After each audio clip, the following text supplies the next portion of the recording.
Hello, welcome to I Don't Know, We Can Talk About It, where we discuss myriads of topics reasonably, civilly, and responsibly.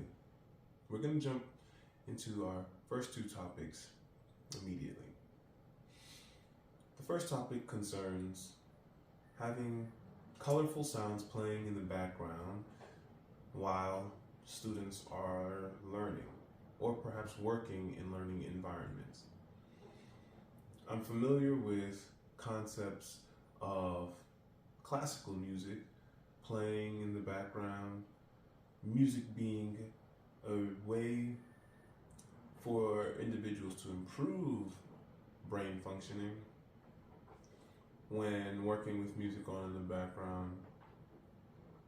Though the science shows different results for different individuals. Considering additionally that how one shapes one in an environment, while one shapes one's environment, can have an effect on one's learning as well. I think colorful noises is an interesting concept to play with, somewhat like a placebo effect for testing different learning parameters. At the same time, I feel as though if there's scientific backing justifying learning with colorful sounds in the background, then perhaps more avenues of testing need to be in accordance with how a child learns. What might be effective? Environmental design is a huge factor in educational environments. I'm mindful that colorful noises might also be an interesting play on already ways the brain naturally works. Perhaps adding a noise and indicating to an individual that a noise is a particular sound may allow one a different access in one's mind to connotate the brown noise with anything that may be brown that one is familiar with. Whether that be the color of tree bark or the color of human feces. I think we need to, individuals that care about individuals learning, acknowledge all the parameters that may be working neurotically in the brain, neurologically, when considering what new evidence as well as hypotheses are at a table for discussion concerning one's development. The human development can be a delicate process. I think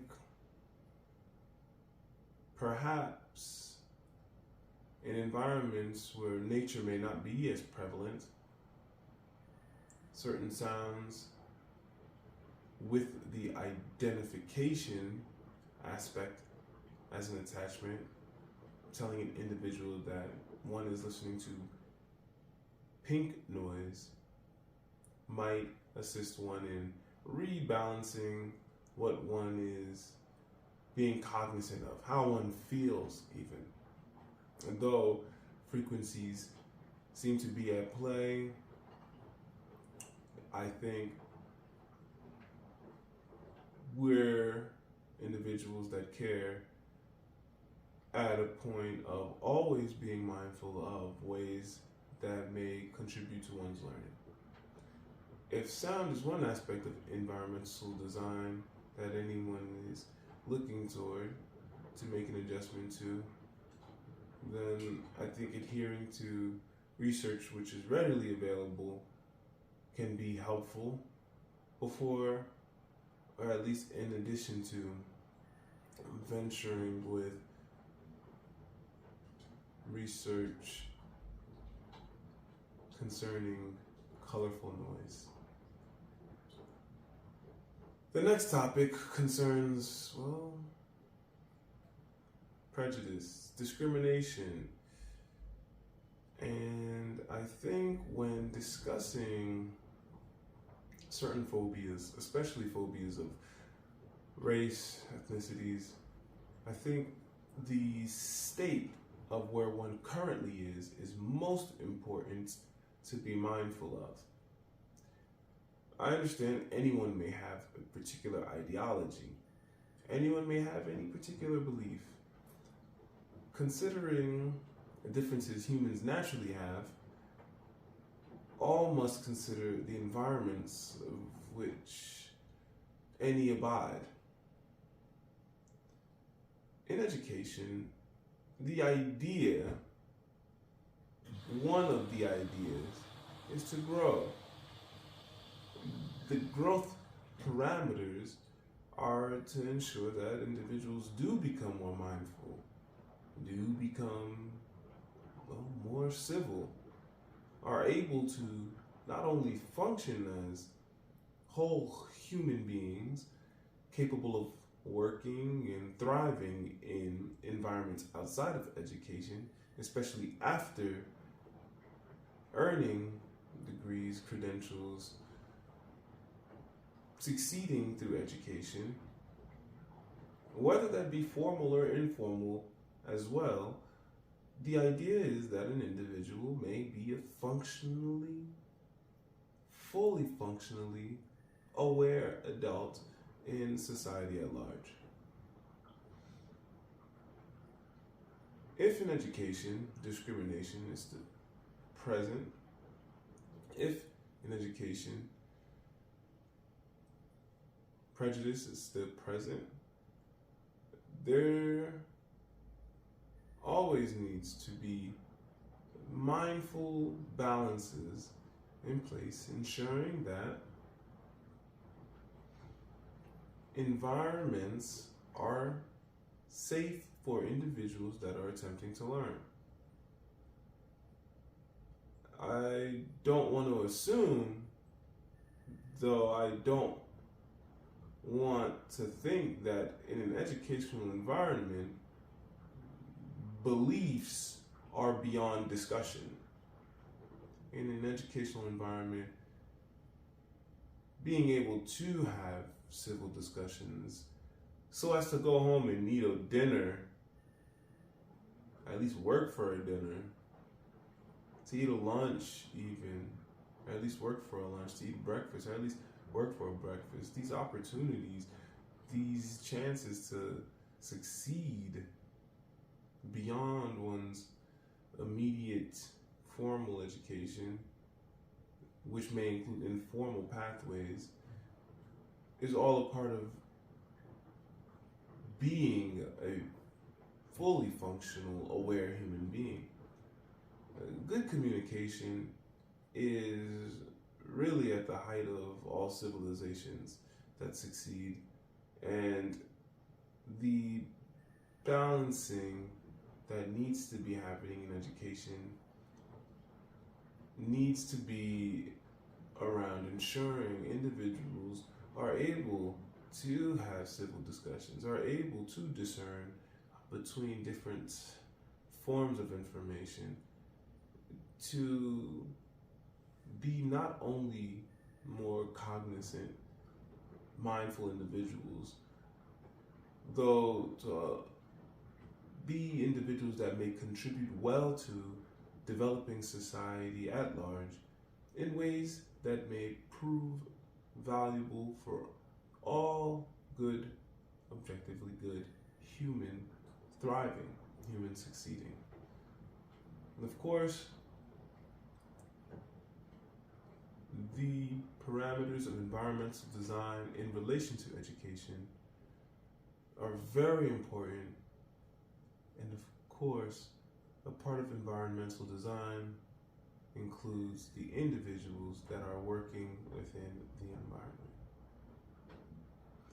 Thank you very, very much for joining me.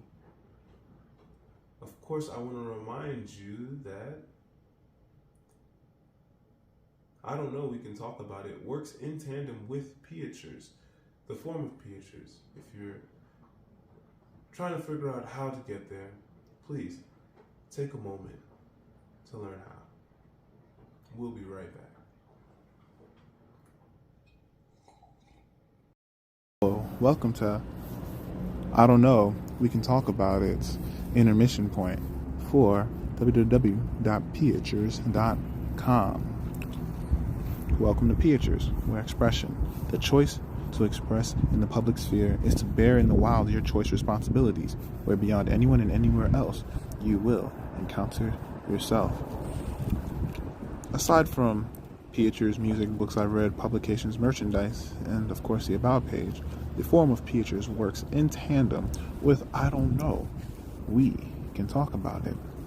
So I encourage you to stay up to date via the YouTube channel, the podcast, or use the forums to be an active participant in future discussions or other discussions. I hope we can continue to grow together. Onward and Upward. Kevin Dufresne. Welcome back to I Don't Know, We Can Talk About It. My name is Kevin Dufresne. Here we discuss myriads of topics civilly, responsibly, and reasonably. We're going to continue on to our origami session.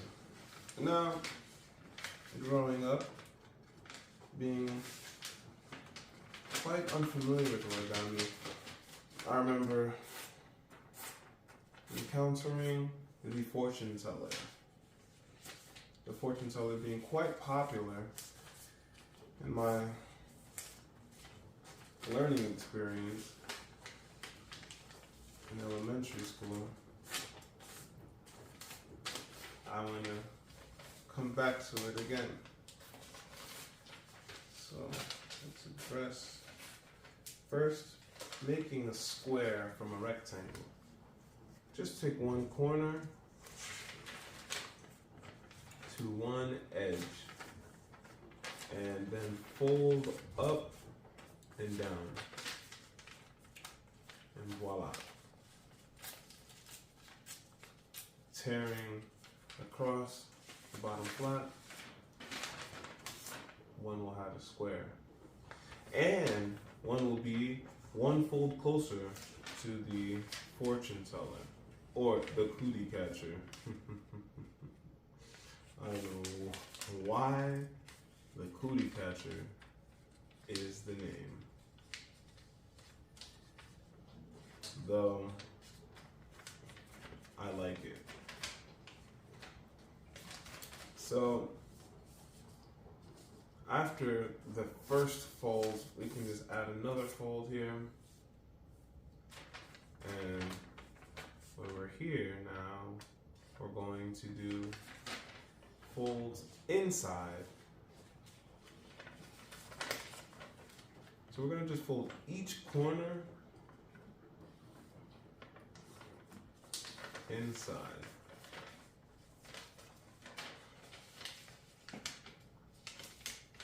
Okay.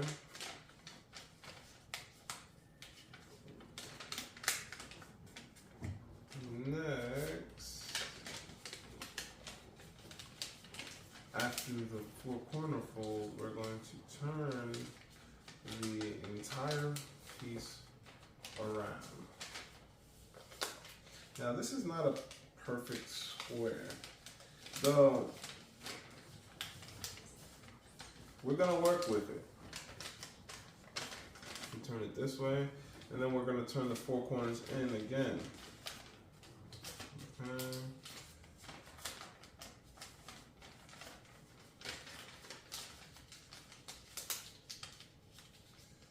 So after we turn these four corners in, we're gonna fold the origami piece in half. All four corners are in. We're going to fold it in half by just folding one flap up, the bottom flap up, to the next one. I actually just put a little bit of a tear in one flat here, just to help it with the entering of the fingers. And the next thing is, to give this a little bit more flair, I'll just add in another folding flat. So I open it up again, I just fold it another way. So then we open the bottom portions with our fingers, right? I can just put my fingers into the bottom portion here where these 4 squares are, and voila!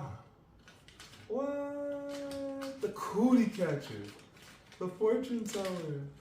So the idea is to put a color on the outside, and on the inside put numbers, and ask someone a question. Open it. Yes, no, maybe, I think so. There's a large variety that can happen with the cootie catcher for decision makings, for example. Similar to the Fortune 8 ball where a person shakes it, rolls it, and sees what pops up. The fortune teller can be fun in that regard, as well as other regards. So the boundaries are really, well, non-existent for the creative mind working with this fun little cootie catcher, fortune teller. Next, we're going to talk about urban Tantra.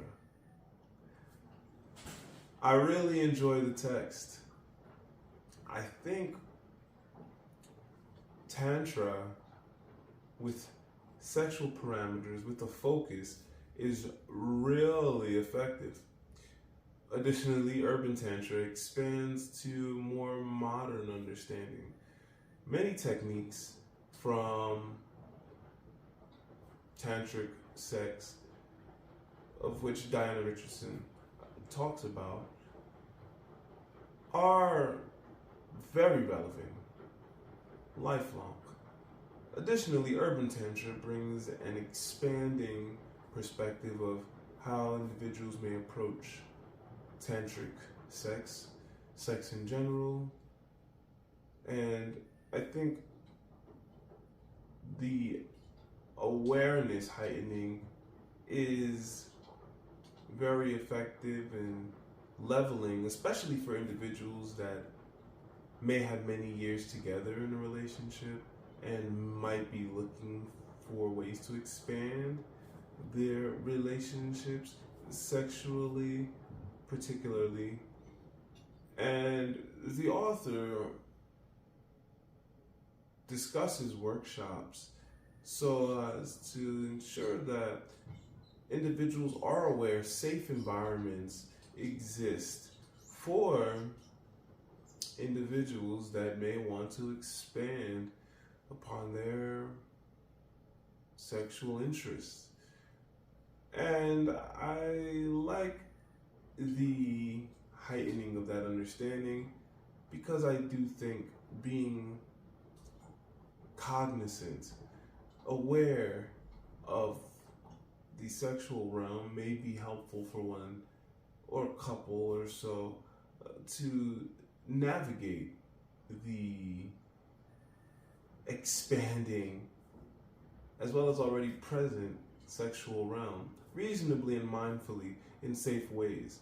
And I think the safety part really stands out to me when I read the text, because as much as many concepts may be present, every individual will have an interest, preference, and may have curiosities.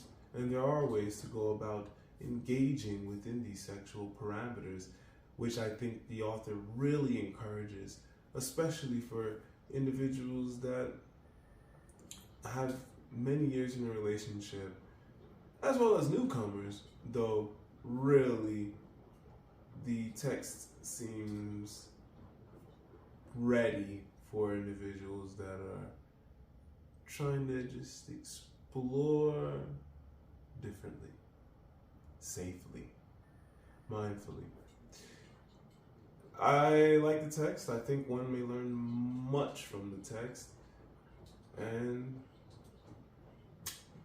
I really enjoy reading texts of the sort because I can become a more mindful, romantic, a life partner, considering research and expertise of others that are well on their way with their research in myriads of ways and forms. All the best, of course. Thank you for joining me for another episode of I Don't Know, We Can Talk About It. Onward and Upward. Kevin Dufresne.